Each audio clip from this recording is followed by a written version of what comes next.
Wolfclock Productions, Wolfclock here. Welcome back to Analyzing Environmental Storytelling. Today, we'll be looking at Left 4 Dead's fourth chronological campaign, Dead Air. Before we get into that, as always, let's begin with taking a look at some things that I may have missed or gotten wrong in Death Toll. Used Half Cart notes that papers seen in the graffiti in the first safe house may be sketches of the farmhouse finale from Blood Harvest, assuming writing Death Toll here was a misnomer.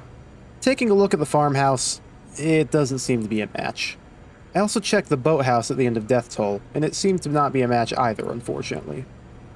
However, for the bottom picture, I did find a partial match with the end of Death Toll, albeit a pretty loose one.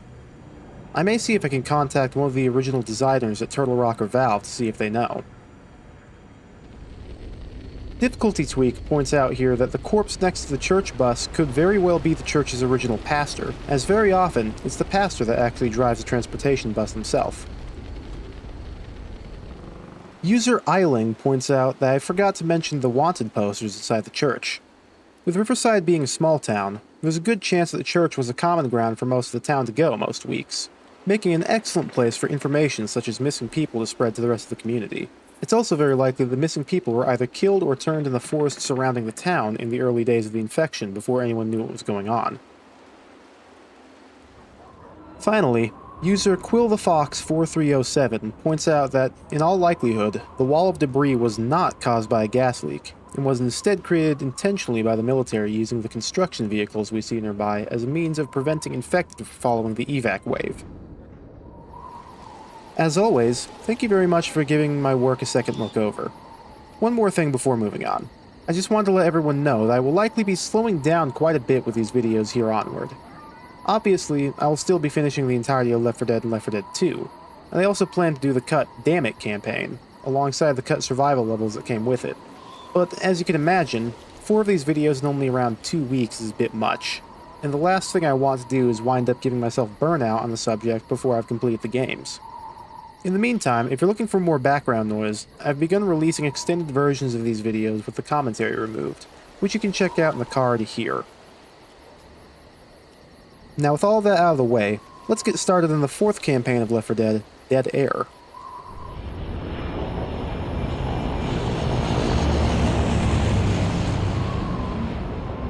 You may be confused how the survivors ended up inside a greenhouse on top of a building when we last saw them on a ship. The explanation for this is actually a 3-parter. First, the reason why they're not on a ship is because the Slaters robbed them of their weapons and stranded them in Newburg. This information is revealed in the Sacrifice comic. Secondly, if we look outside to the left, we can see where the Slaters dropped them off. There was a port right next to the building they're on top of. Finally, the reason why they're in a dead end on a building is because this is where they've been staying for several days while trying to decide on where to go next. This information is revealed in some survivor lines that have a chance of playing at the start of the campaign. This means that, for once, all of the empty food laying around is there because of our survivors. This also means that a reasonable amount of time has passed since the events of Death Toll, likely a few days at least.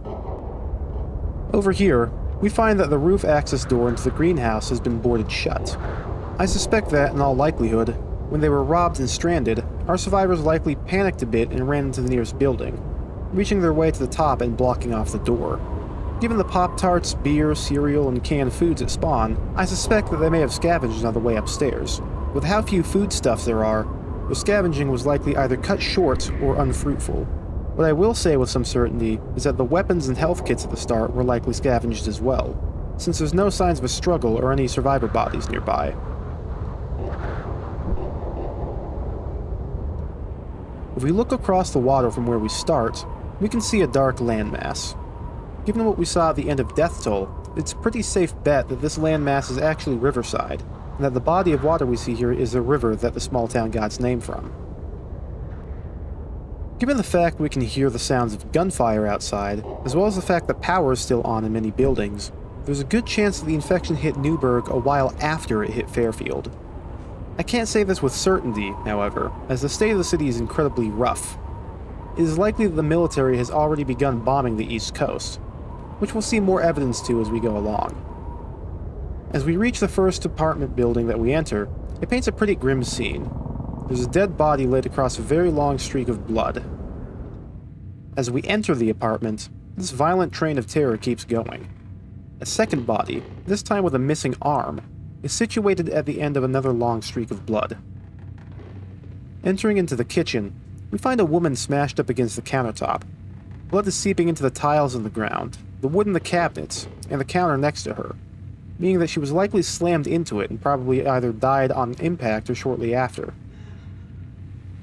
Finally, in the doorway leading to the living room, we find one last corpse on the ground, next to a still turned on TV displaying nothing but static.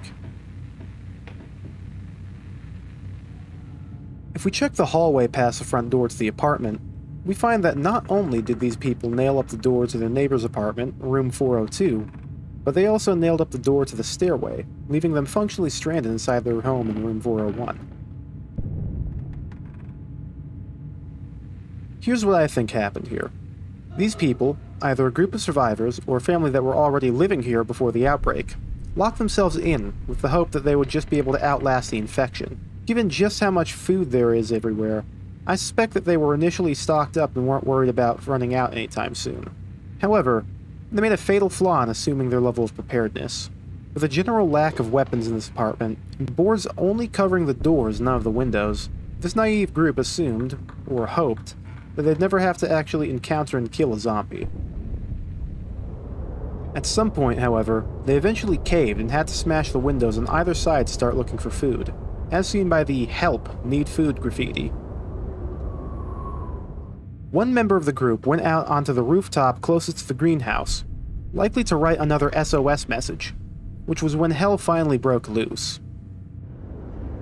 Either some sort of strong infected, possibly a witch or tank, or a horde that climbed the sides of the building, tore through the apartment, picking each member off one by one, and rather quickly, given the locations of each body. By the time the fourth person had even gotten off of the couch where they were watching the CETA broadcast to investigate what was happening, they were only able to take a few steps forward towards the doorway before being attacked and killed. There were some clear signs of struggle throughout the apartment, with the most notable signs being that the lighter furniture is scattered about. Without any good ways of defending themselves, these survivors were quickly overwhelmed. On the way over to the Holly Street apartments, we see another rooftop camper who somehow managed to do better than the sorry saps inside the last building. Here we can see plenty of food, especially beer, next to a simple blanket on the ground. They clearly weren't having it though, since they also decided to spray paint "God is Dead" on the rooftop for any potential pilots overhead to see. As we head down to the apartments, we can see that the previous tenants had suffered a similar fate to the last ones.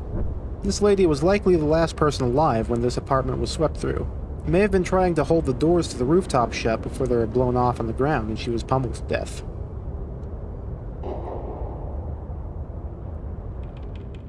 Inside, we see someone who was either trying to fight back or another instance of someone who took the easy way out.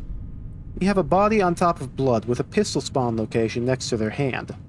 There's a good chance they decided to self-terminate before the infected could get to them. At the same time, however, the window next to them being blown open suggests that they may have been firing down at infected before the apartment was stormed. I'm a hopeful kind of guy, so I'm going to go with the latter explanation here. The unfortunate thing about this apartment is that they clearly did the best they could to secure it. The front door has multiple pieces of furniture in front of it. Unfortunately for these survivors, though, they had to contend with the inexplicable scenario of the bedroom ceiling caving in, thus allowing the horde entry into their apartment. As we reach the street level, we can see, inside the lobby to the apartment building, that people were making as active an attempt here as everywhere else to barricade buildings as best as possible. However, it's hard to tell if this barricade was to help the tenants of the complex, or to block them in case they were infected.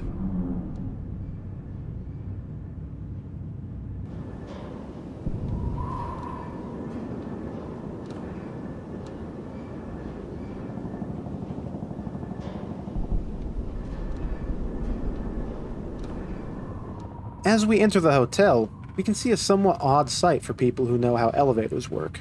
Clearly, the elevator inside the Harborview Hotel fell to the bottom, hence why the elevator doors are smashed outwards and why rubble is coming out into the lobby from them. However, Most elevator failures lead to the counterweight causing the elevator to fling itself to the top rather than free falling to the bottom. I suppose it's still a possibility, but what I'm unsure about is what caused the failure in the first place. The building is unbombed as far as we can tell from the outside. Perhaps there were too many people, or too many infected, inside the elevator, which caused it to collapse. Looking inside the safe house, we see a few interesting things. For starters, we can see that, unlike Crash Course, the previous group of survivors in here were not brave enough to move their deceased friend's body out of the safe house before leaving, opting instead to just leave them in the corner. We also get a name drop of the chapter on the wall here, showing that one of the many things that dead air refers to is the static on the radio. Finally, in this corner, we see a line from someone that I'm going to refer to as the Debbie Downer survivor from here on, claiming that the zombies are our punishment. On this wall, we can see some more messages between various survivors. I was actually quite disappointed by the section here written by Tyler to Bonnie, as I had hoped that we'd be able to find whichever gas station he was referring to somewhere else in the campaign, but unfortunately I had no luck. Over next to the oven, we can see that the previous survivors had pieced together a makeshift toilet, which further suggests that whoever was here before us had been here for quite a sizable duration of time. Either that, or this makeshift toilet has seen use from a number of different groups, which is also possible. Over here on the back wall next to the exit, we can find another memorial wall next to a makeshift first aid station. There's more messages written here, but the only text that I'm able to make out is R.I.P. Jim and Kathy Turner. Next to the sink, we can see that whoever used this last bled quite a bit while trying to perform surgery on themselves. These little first aid areas sometimes make me wonder what types of wounds survivors are trying to patch up. Shrapnel and bullet wounds caused from explosions and friendly fire are obvious, but I wonder if there are more serious injuries that some people need to deal with. It's possible that, at times, survivors who are not immune have tried amputating limbs or cutting out sections of infected tissue after being scratched or bit. Finally, the evac notice poster has had "Nothing on Radio" written on it, meaning that CETA had likely been overrun or banned in Newburg quite a while back. As we approach the fire escape to get back up to high ground, we can see another former survivor who met a rather dramatic end. I'm no Dexter Morgan, but looking at the blood spatters, I suspect that what happened here was that a tank ripped this survivor clean in half before throwing his torso up towards the fire escape. It's possible that this man was with other survivors who had already made it up to the fire escape, which would explain why he would have been thrown up here in the first place. If we assume that my previous assessment about other survivors taking this route is accurate, there's also a good possibility that they were greeted with a mob as they made it up into the hotel. Judging from the knocked-down door leading into room 41, it's possible that the horde in the hallway had become frenzied by the tank outside, and smashed down the door when they heard noise coming from the room. It may also explain the corpse on the ground in here, being one of the survivors who was knocked over by the door and trampled by the horde. As we make it upstairs, we can see that at least one survivor from this previous group was injured and bleeding as they tried to escape, as we can see a blood trail moving from the staircase up into room 50. As we enter into room 50, we can see that there's blood all across the floor and right side of the room. There's also a pool of blood with a grenade spawn point next to it in the bedroom. Given the planks across the windows, the food trash across the room, and the tiles by the windows used to put up the barricades, I suspect that the remaining survivors from the previous group held out in here for a while, possibly even a few days. However, as we'll soon see, they didn't make it out of the city alive. Heading out onto the roof, we can see what's left of one of the survivors. Given the amount of blood, I suspect that this one met a gruesome end. However, I actually don't think it was from the tank that was following them, as the nailed-up windows imply that they had managed to hold out for at least a few hours, and if there was a tank on their trail, that wouldn't have been possible. Here's what I think may have happened. Given that there was a small blood trail leading to the room, one of the survivors was injured, possibly having been bit. The blood inside the bedroom implies that one of them had turned in the night and attacked whoever else was in there. This would also explain the weapon spawn location next to the pool of blood, as if this remaining survivor had just been awoken to a zombie next to them, they'd likely be panicked enough to forget it. Finally, the zombie that was in the room with them chased them out into the main room before knocking them through the window. Given the amount of blood everywhere, What I suspect may have happened was that the wounded survivor that made it into room 50 became a witch over the night, attacking the other survivor when he woke up, slicing him up significantly in the main room, and finally throwing him through the window before wandering off. What supports the idea that it was a witch and not a tank is the fact that tanks generally produce a lot more damage to the surrounding area, and it would probably be pretty obvious if someone you were sleeping next to is being turned into a tank. Furthermore, the soundscape inside the hotel includes a semi-frequent sound of a sobbing woman, which almost suggests that the witch is still nearby, just out of view. I know a lot of this is just circumstantial and likely coincidence, but there's a story to be told here independent of whether or not it was what the level designers thought of at the time. After we cross the rooftops, we enter into Merrill Law Office. As we head into the head office, we can find who I can only assume is Miss Merrill herself, or Mrs., or Doctor. She didn't buy a nameplate, so it's hard to say. What can be said, however, is that there seemed to have been quite the struggle when the infected made it into her office.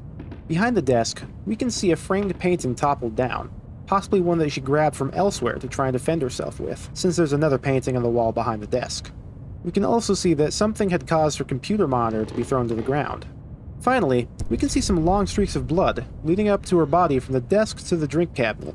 It's possible that, if my witch theory for the hotel was correct, this witch's reign of terror kept going all the way over to this building several rooftops over, and there's more evidence elsewhere in the office to suggest this as well. Stepping back to the window that we enter the room from, we can see a headless corpse with a pistol spawn next to it. Not many types of infected will do this particular kind of damage. Hunters go for the chest, smokers asphyxiate, and tanks just rip you apart. So a torn off head could easily have been a witch's doing. Due to how the game director in Left 4 Dead works, it's hard for me to pinpoint a common spawn location for particular types of infected. So if anyone has any additional supporting evidence of this Newburg witch theory, feel free to post your own experiences with witches on this level in the comments. As we head down through the next office building, I wanted to highlight a very particular interactable in the break room. When I released my No Mercy video, someone had pointed out that the first refrigerator scene in the game was the only one that had a working door on it. And while it's possible that this still holds true, I wanted to highlight that the freezer on this doorless fridge also functions. I always found it odd how this building somehow still had power going to it. Perhaps it's only in the Left 4 Dead 2 version of the map, but I could have sworn that at least some of the monitors were still turned on the last time I played through this level in earnest. As we make our way towards the safe house across the street, we can see that the bus stops here in Newburg also have a Mercy Hospital outreach program advertisement. This is probably just a case of reusing assets, and not something to consider too deeply. But it's interesting to wonder if maybe Mercy Hospital is part of a group of medical facilities around Pennsylvania that were all doing this outreach program together. It would help explain how things progressed as quickly as they did outside of Fairfield. Finally, inside the safe house now, we can see some interesting messages on the walls. Starting on the one closest to the entrance, we can see another message from Mr. Debbie Downer, alongside acknowledgments that, while the airport is already closed, the survivors have no better option. The top message mentioning that planes are falling out of the sky is interesting, as we're going to be seeing quite a bit of evidence to that very shortly. Up at the top, we have some conspiracy theorists posting their thoughts on the infection, and while it's clearly done for comedic purposes, it's also worth considering the current mental state of the remaining survivors these many weeks into the outbreak. Normalcy has long since died at this point, and everyone left are mostly just saying whatever comes to their minds on the subject of the infection. It's possible that some of these messages were left by people who are traveling alone, and one can imagine what the mental state of a lone survivor for weeks in the infection would have been like.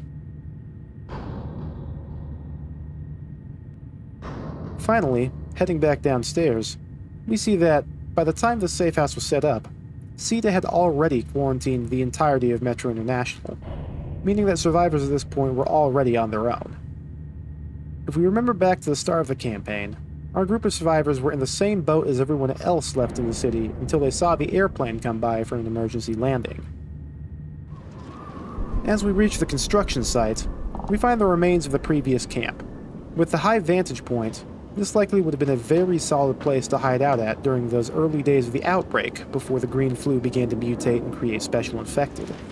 However, I have reason to believe that whomever this encampment belonged to originally likely died by more normal means than a special infected. As we can see here, We've got a body under a blanket. There's a pistol spawn point next to it.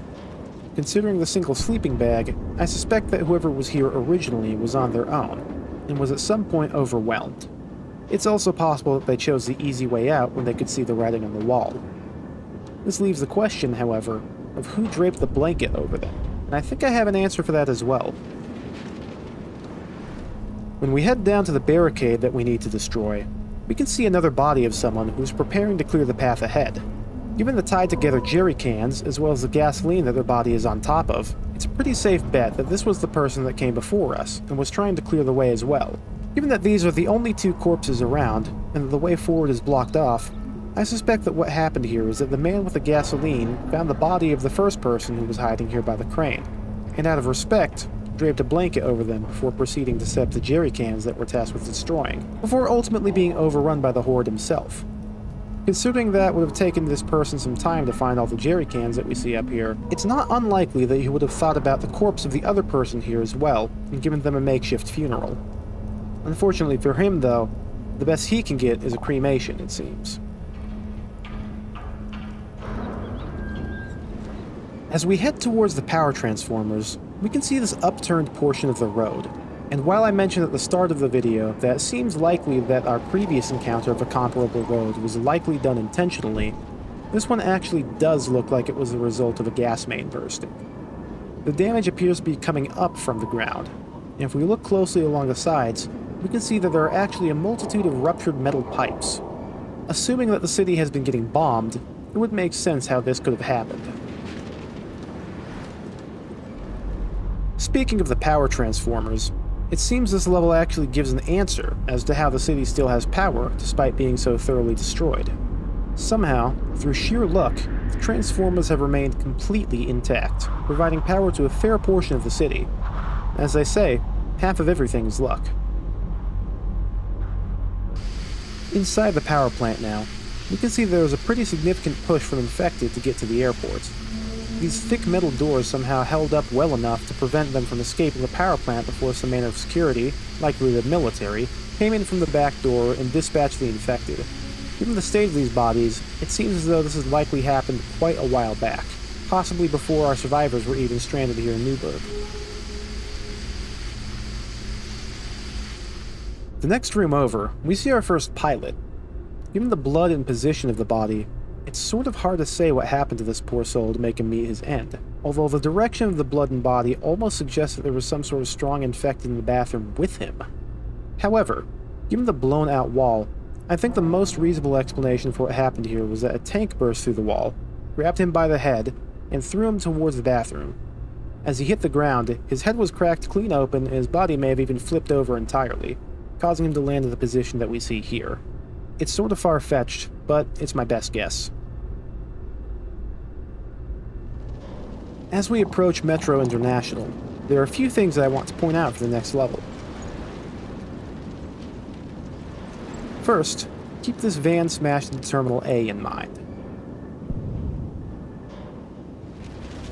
Second, remember this destroyed skybridge, as it's also going to come back later. With these two things in mind, let's head on into the airport. On our way into the building, we can see that we're blocked proceeding any further due to a lifted platform. Keep this in mind because it's going to look a little different in the next level. Meanwhile, let's investigate one of the most pathetic safe houses in the entire game. This safe house is tiny, shoved in a corner, and made entirely out of plywood and tarp. There are no sleeping bags. There are hardly any amenities. There's no toilets, real or makeshift. And the food supplies seem to consist of just a few cans of beans, some cereal and Pop-Tarts, and a large bag of dog food. I may be misremembering, but I believe this exact room is also used in Left 4 Dead 2's Dead Center, if not a very similar one. But we'll have to wait and see when I get to that campaign.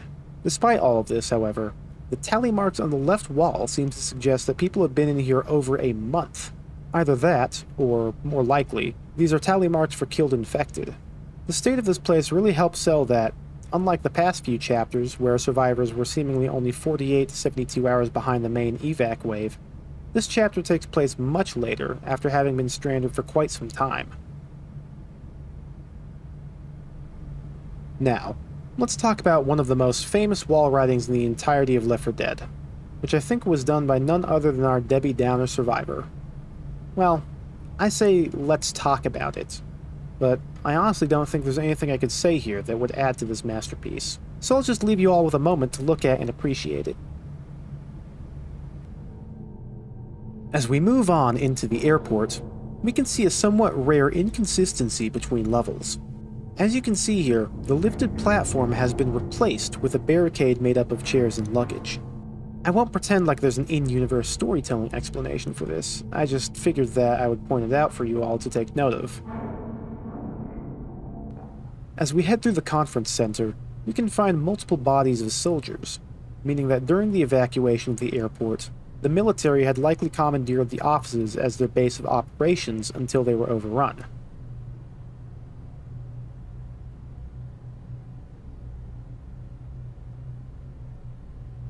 While we're back here, we also get to see the second to last graffiti by our friend the Debbie Downer survivor, writing that God is dead. You'd think he'd lighten up just a little bit after getting all the way through the city on his own, especially since he's even had enough extra time to stop repeatedly and spray paint discouraging phrases all over the city. As we exit the conference center, we get our first tease of both our next and last finished campaign of the base game, as well as the Cut Damn It campaign, in the form of this advertisement for Allegheny National Forest. I really love how each of the original campaigns give hints towards their superseding campaigns, with messages mentioning Riverside and No Mercy, Newburg and Death Toll, and finally, Allegheny here in Dead Air. I'm curious to see if there's any mention of Kinzua Dam here as well, as unlike the fictional town of Riverside and cities of Fairfield and Newburg, Allegheny National Forest is a real national park, with a real dam inside of it.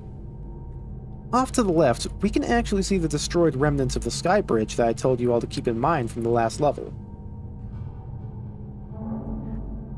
Going downstairs, we see the other side of the van that was smashed through the front door.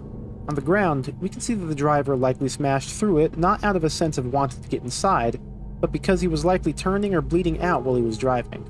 Alternatively, it's possible that the military was still present when this happened and they shot him dead as he was exiting the vehicle.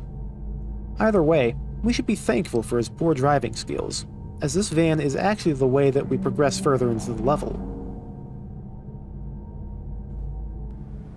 On our way down to the baggage check, we can see the corpses of several soldiers, alongside some weapons and ammo.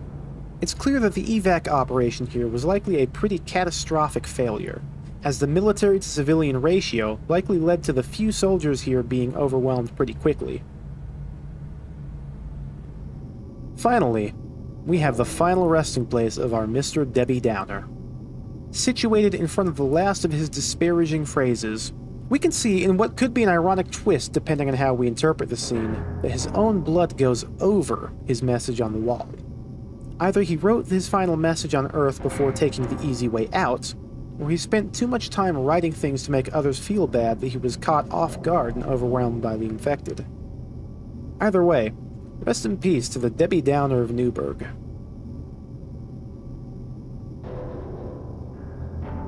While we're back here, out of curiosity's sake, if anyone knows how accurate this baggage area is to real life, please let me know in the comments. I've never seen what these look like on the other side.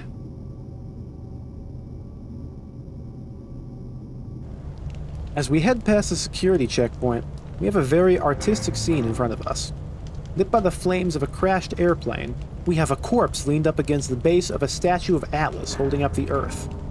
Humanity, in their minds, thought themselves to be above nature, being able to hold up the whole world above their shoulders. In the end, though, nature took its toll, and humanity fell victim to their own hubris. Poetic.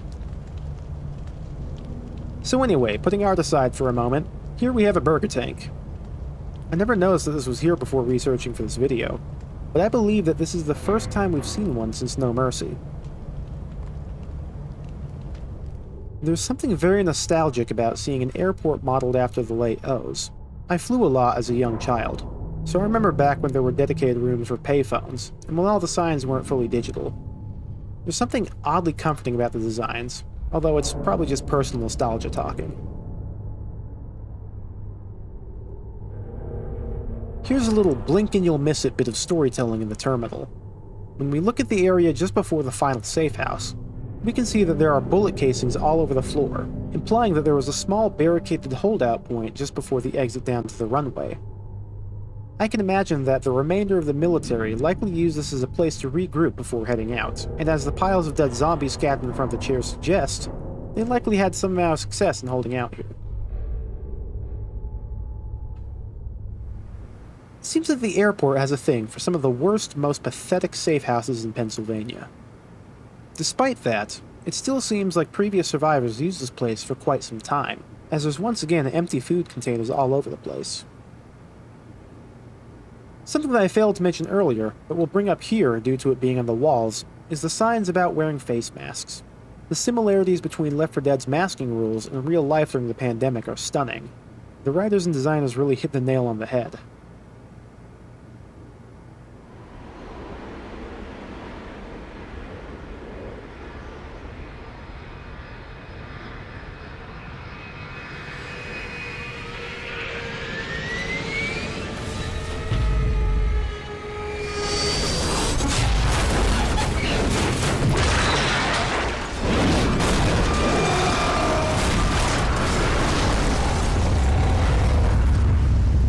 Did you see that? I think maybe I'll elect not to include the plane crash for the ambience video. An interesting thing to note here about the C-130 plane is that the ROKAF insignia written on the back suggests that it's a Korean plane rather than an American one. Given the accent of the pilot, the likely explanation is that he was stationed in Korea, but was called back to the States when the infection broke out.